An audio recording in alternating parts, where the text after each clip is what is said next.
So I'm just going to read a couple of snippets, just a couple of snippets here. This is Lady Chatterley's Lover. Lady Chatterley's Lover by D.H. Lawrence. She took off her things, and she made him do the same. She was lovely in the soft first flush of her pregnancy. I ought to leave you alone, he said. No, she said, love me, and say you'll keep me, say you'll keep me, say you'll never let me go. To the world, nor to anybody. She crept close against him, clinging fast to his thin, strong, naked body, the only home she had ever known. Then I'll keep thee, he said. If thou wants it, then I'll keep thee. He held her round and fast. God damn this fucking heater, man.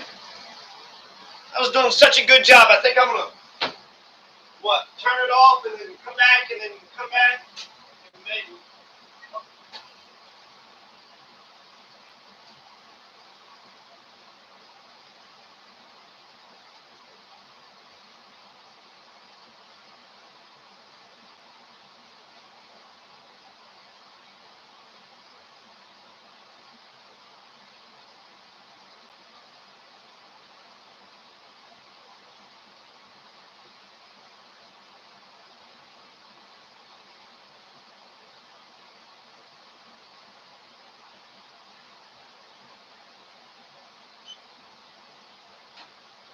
Dropped to 5 degrees. Is it going to turn off anytime soon?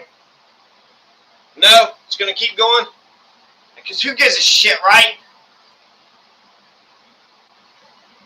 Alright, we're still live. No, she said, love me, and say you'll keep me, say you'll keep me, say you'll never let me go. To the world nor to anybody. She crept close against him, clinging fast to his thin, strong, naked body. The only home she had ever known. Then I'll keep thee, he said. If thou wants it, then I'll keep thee. He held her round and fast. And say you're glad about the child, she repeated.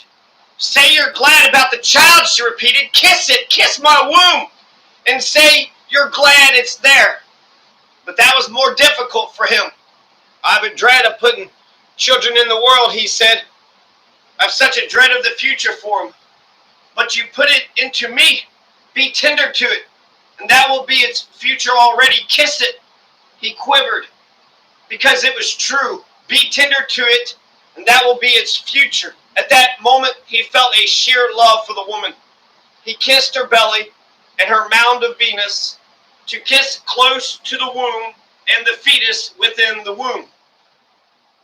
Oh, you love me. You love me. You really, really love me, she said in a little cry, like one of her blind, inarticulate love cries.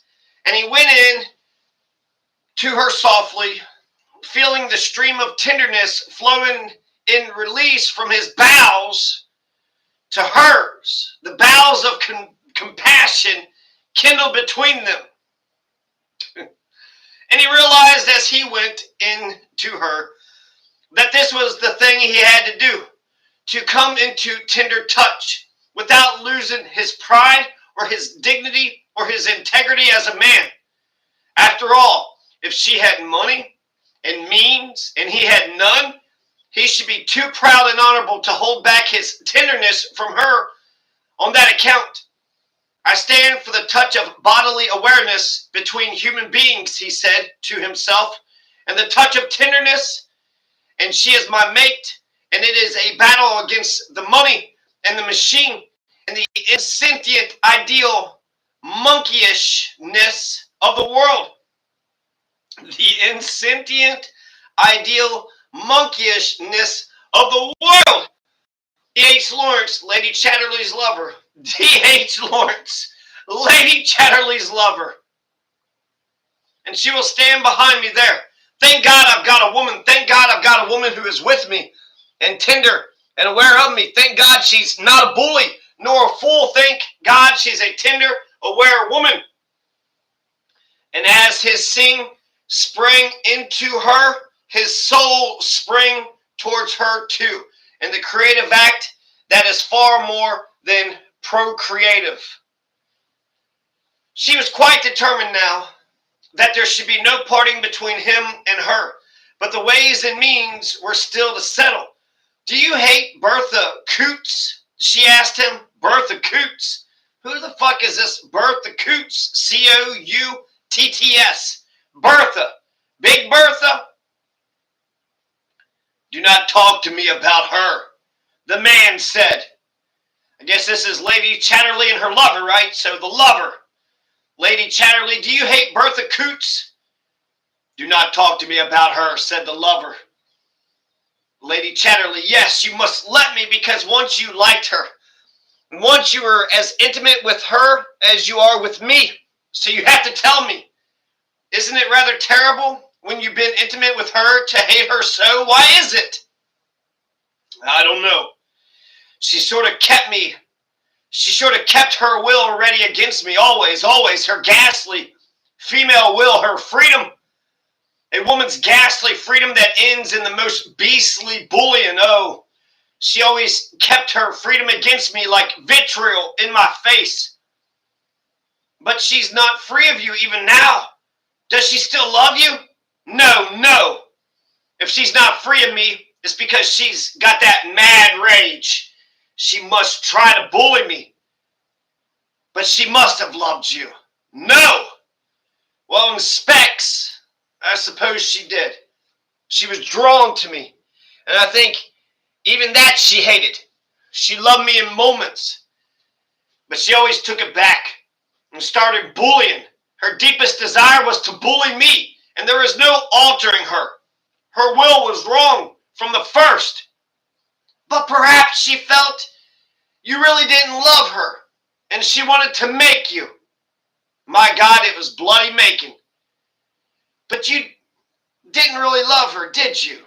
You did her that wrong. How could I? I began to love her, but somehow she always ripped me up. No, let's talk of it. It was a doom, that was. She was a doomed woman. This last time I would have shot her like I shoot a stoat. But if I'd been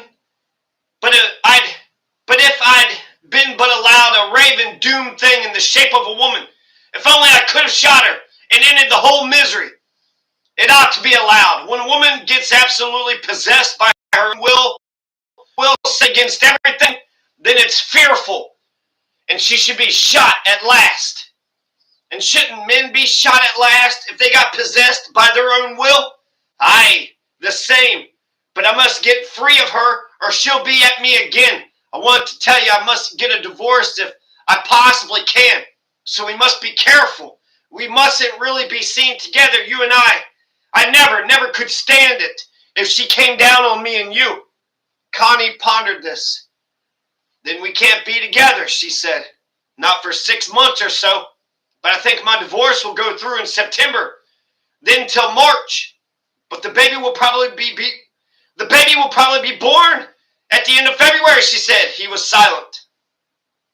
I could wish the Cliffords and Berthas all dead, he said. It's not being very tender to them, she said. Tender to them? Yeah. Even then, the tenderest thing you could do for them perhaps would be to give them death. They can't live. They only frustrate life. Their souls are awful inside them. Death ought to be sweet to them. And I ought to be allowed to shoot them. But you wouldn't do it, she said. I would, though. And with less qualms than I shoot a weasel. It anyhow has a prettiness and a loneliness. But they are legion. Oh, I'd shoot them. Then perhaps it is just as well you daren't. Well, Connie now had plenty to think of. It was evident he wanted absolutely to be free of Bertha Coots. And she felt he was right. The last attack had been too grim. This meant her living alone till spring. Perhaps she could get divorced from Clifford, but how? If Mellors were named, then there was an end to his divorce. How loathsome. Couldn't one go right away to the far ends of the earth and be free from it all? One could not. The far ends of the world are not 5 minutes from Charing Cross nowadays. While the Wireless is active. There are no far ends of the earth. Kings of Dahomey and lamas of Tibet listen in to London and New York. Patience, patience. The world is a vast and ghastly intricacy. Intricacy. Intricacy. The world is a vast and ghastly intricacy. Intricacy. It's not an easy word. Intricacy. Intricacy. The world is a vast and ghastly intricacy of mechanism, and one has to be intricacy. Intricacy. The world is a vast and ghastly intricacy of mechanism. I like the flow of that. Intricacy. Intricacy of mechanism, and one has to be very wary not to get mangled by it. Connie confided in her father. You see, father, he was Clifford's gamekeeper, but he was an officer in the Army of India. Only he is like Colonel C.E. Florence, who preferred to become a private soldier again. Sir Malcolm, however, had no sympathy with the unsatisfactory mysticism of the famous C.E. Florence. He saw too much advertisement behind all the humility. He looked just like the sort of conceit the knight most loathed, the conceit of self-abasement. Where did your gamekeeper spring from? Asked Sir Malcolm irritably. He was a collier's son in Teversham, but he's absolutely presentable. The knighted artist became more angry. Looks to me like a gold digger, he said. You're a pretty easy gold mine, apparently. No, father, it's not like that. You'd know if you saw him. He's a man. Clifford always detested him for not being humble. Apparently he had a good instinct for once. What Sir Malcolm could not bear was the scandal of his daughters having an intrigue with a gamekeeper. He did not mind the intrigue. He minded the scandal. I care nothing about the fellow. He's evidently been able to get round you all right, but by God, think of all the talk. Think of your stepmother. How she'll take it. I know, said Connie. Talk is beastly, especially if you live in society. And he wants so much to get his own divorce. I thought we might perhaps say it was another man's child and not mention Mellor's name at all. Another man's? What other man's? Duncan Ford. He's been our friend all his life, and he's a fairly well-known artiste. And he's fond of me. Well, I'll be damned. Poor Duncan. Poor Duncan Forbes. And what's he going to get out of it? I don't know. But he might rather like it even. He might he? Well, he's a funny man if he does. Why, you've never even had an affair with him, have you? No. But he doesn't really want it. He only loves me to be near him and not to touch him. My God, what a generation. He would like me most of all to be a model for him to paint from. Only I never wanted to. God help him. But he looks downtrodden enough for anything. Still, you wouldn't mind so much the talk about him? My God, Connie, all the bloody contriving. I know it's sickening, but what can I do? Contriving, conniving, contriving. Makes a man thinks he's lived too long. Come, father, if you haven't done a good deal of contriving and conniving in your time, you may talk. But it was different, I assure you. Oh, it's always different.